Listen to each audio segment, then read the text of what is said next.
Um curso em milagres. Capítulo 27. A cura do sonho. 2. O medo da cura.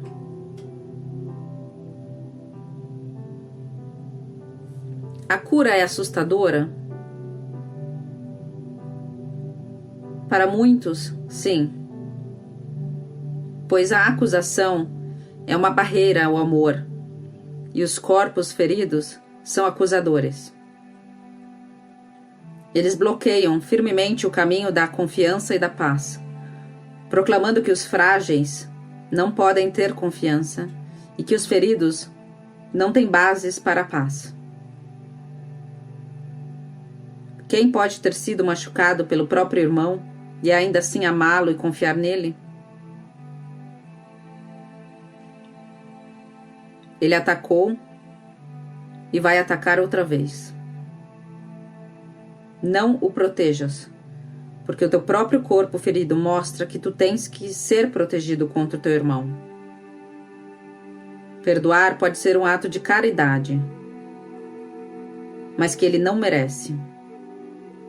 Ele pode ser digno de pena pela sua culpa, mas não pode ser absolvido. E se tu lhe perdoas as suas ofensas, apenas adicionas a culpa que ele realmente já obteve para si mesmo.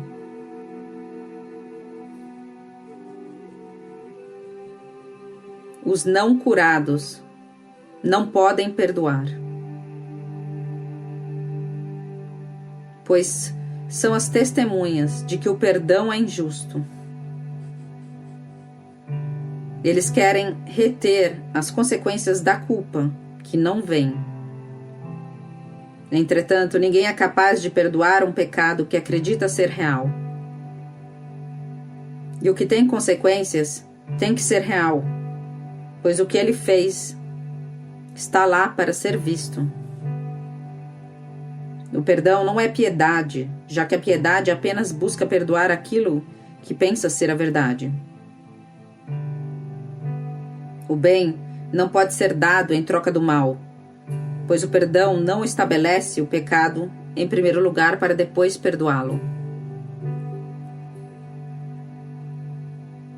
Quem pode realmente dizer com real intenção: meu irmão, tu me machucaste.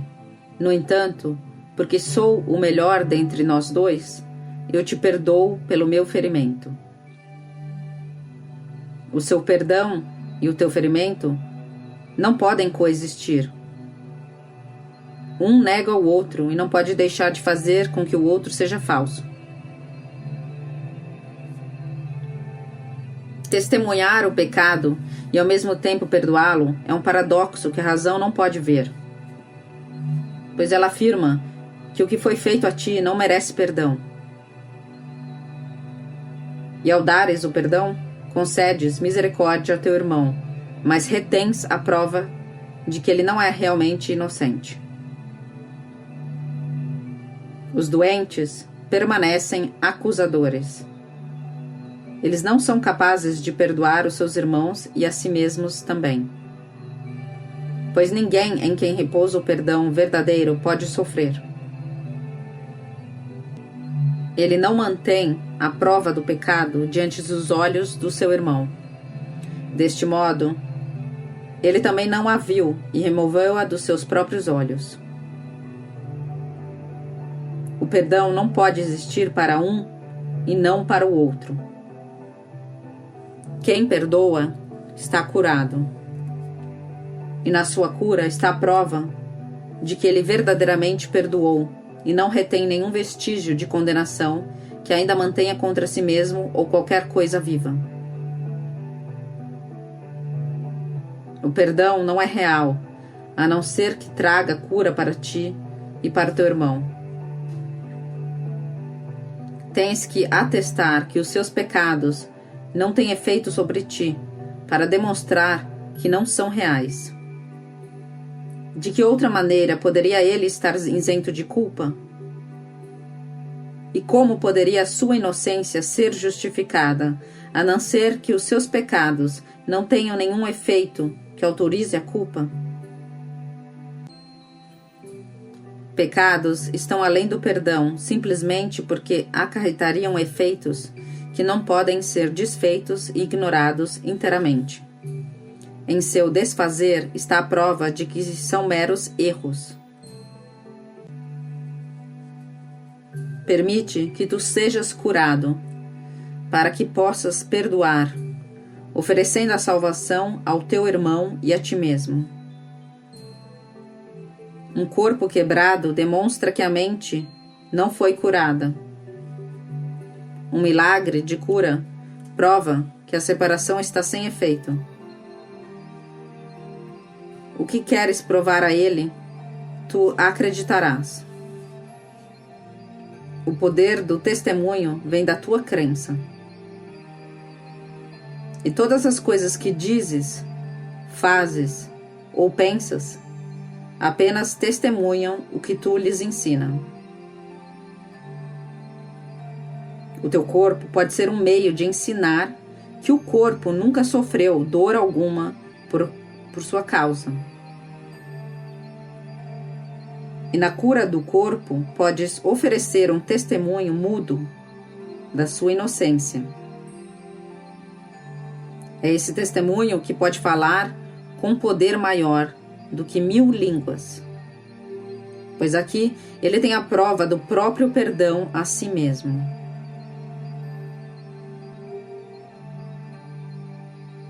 Um milagre não pode oferecer a ele nada menos do que deu a ti. Assim, a tua cura mostra que a tua mente está curada e perdoaste o que ele não fez. E assim, ele se convence de que a sua inocência nunca foi perdida e é curado junto contigo. Deste modo, o milagre desfaz todas as coisas que o mundo atesta, que nunca podem ser desfeitas. E a desesperança e a morte têm que desaparecer diante do antigo chamado da vida, que é feito por clarins. Esse chamado tem um poder muito maior do que o grito fraco e miserável da morte e da culpa. O antigo chamado do pai ao seu filho, e do filho ao que é dele, ainda será a última trombeta que o mundo jamais ouvirá. Irmão, a morte não existe. E isso aprendes quando apenas desejas mostrar ao teu irmão que não foste ferido por ele. Ele pensa que o teu sangue está nas suas próprias mãos e assim está condenado. Entretanto, é dado a ti mostrar-lhe, através da tua cura, que a sua culpa não é senão a base de um sonho sem sentido. Como são justos os milagres! Pois eles concedem uma dádiva igual, a plena libertação da culpa, ao teu irmão e a ti. A tua cura salva-o da dor, assim como a ti, e tu és curado porque desejaste o seu bem. Essa é a lei que o milagre obedece. A cura não vê especialismo algum. Ela não vem da piedade, mas do amor. E o amor quer provar que todo o sofrimento não passa de vã imaginação, um desejo tolo sem efeitos. A tua saúde é o resultado do teu desejo de ver o teu irmão sem qualquer mancha de sangue sobre as suas mãos e sem culpa sobre o seu coração, que se faz pesado com a prova do pecado. E o que desejas te é dado ver. O custo, entre aspas, da tua serenidade é a sua. Esse é o preço, entre aspas, que o Espírito Santo e o mundo interpretam de maneiras diferentes. O mundo o percebe como uma afirmação do fato, entre aspas, de que a tua salvação sacrifica a sua.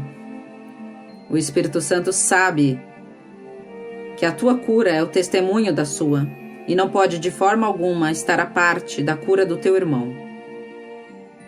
Enquanto ele consentir em sofrer, não serás curado. No entanto, podes mostrar-lhe que o seu sofrimento não tem propósito e não tem absolutamente causa nenhuma. Mostra-lhe a tua cura e ele não mais consentirá em sofrer, pois a sua inocência foi estabelecida diante dos teus olhos e dos seus, e o riso substituirá os teus suspiros, porque o Filho de Deus lembrou-se que ele é Filho de Deus. Quem, então, tem medo da cura? Só aqueles que veem o sacrifício e a dor do irmão como se representassem a própria serenidade de cada um deles. A impotência e a fraqueza que sentem representam as bases sobre as quais justificam a dor que ele sofre. A constante pontada de culpa que ele sofre serve para provar que ele é escravo, mas que eles são livres. A dor constante que sofrem demonstra que são livres, porque o mantém preso. E a doença é desejada para impedir uma alteração na balança do sacrifício. Como poderia o Espírito Santo deter-se, ainda que por um instante ou menos, para raciocinar em torno de tal argumento a favor da doença?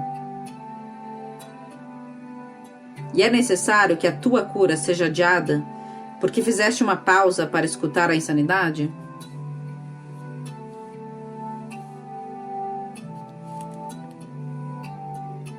A correção não é a tua função.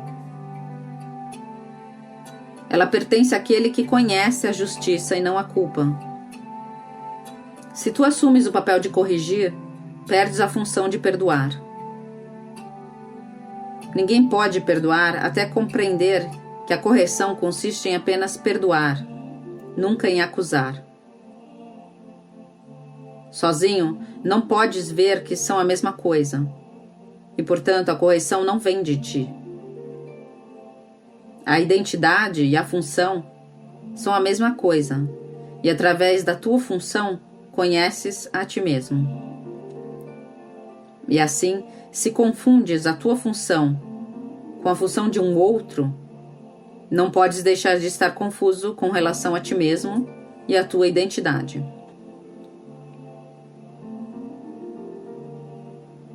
O que é a separação senão um desejo de tomar a função de Deus e negar que pertence a Ele?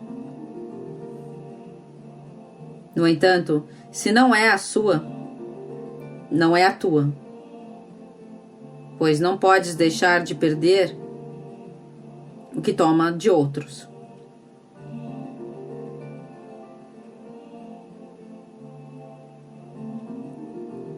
Em uma mente partida, a identidade não pode deixar de parecer dividida.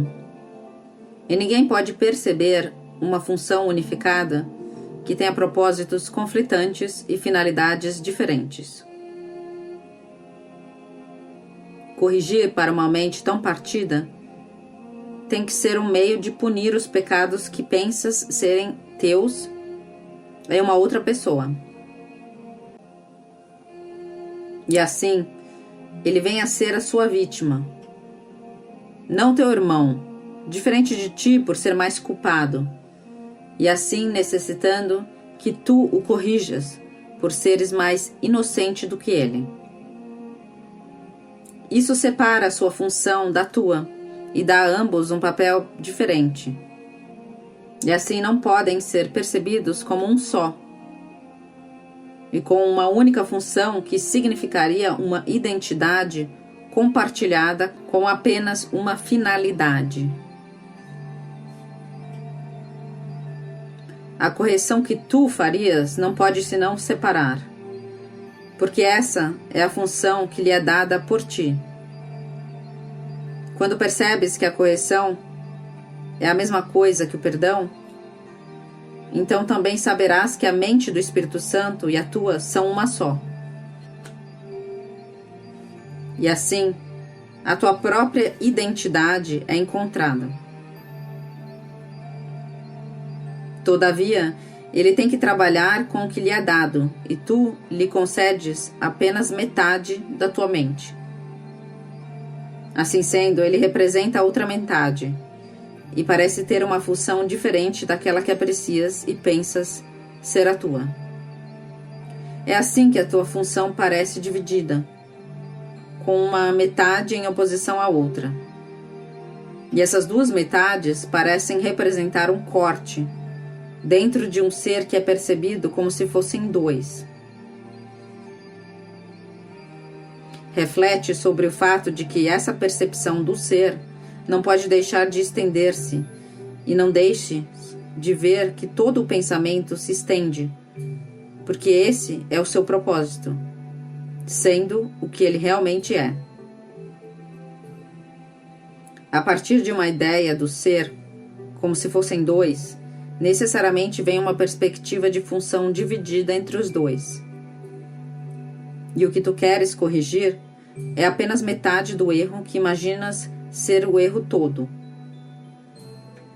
Os pecados do teu irmão vêm a ser o alvo central da correção, para que os teus erros e os seus não sejam vistos como um só. Os teus são enganos, mas os seus são pecados, e não são, portanto, a mesma coisa que os teus. Os seus merecem punição, enquanto os teus, com toda a justiça, não deveriam nem sequer ser vistos. Nessa interpretação da correção, os teus próprios equívocos, tu nem mesmo verás. O foco da correção foi colocado para fora de ti, sobre alguém que não pode ser parte de ti enquanto durar essa percepção.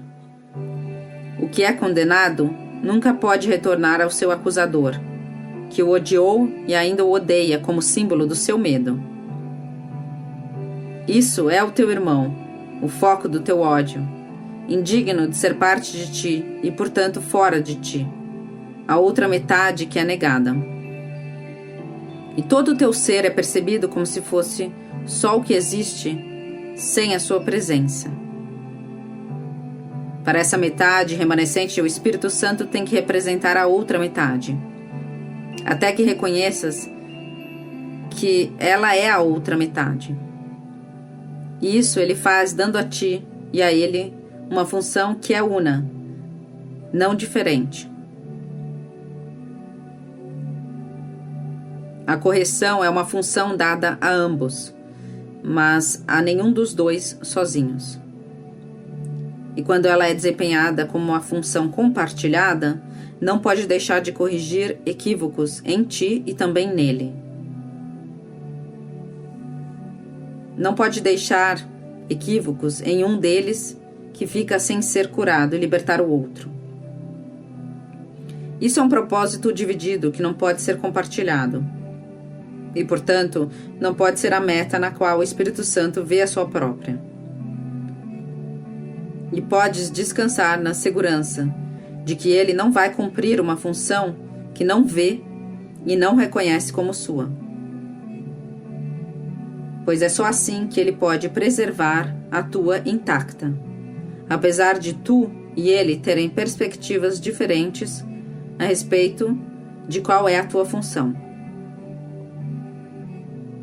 Se ele apoiasse uma função dividida, estarias de fato perdido.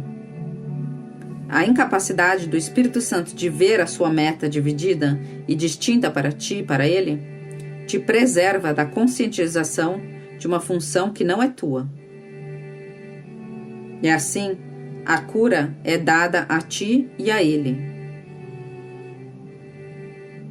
A correção tem que ser deixada àquele que sabe que a correção e o perdão são a mesma coisa.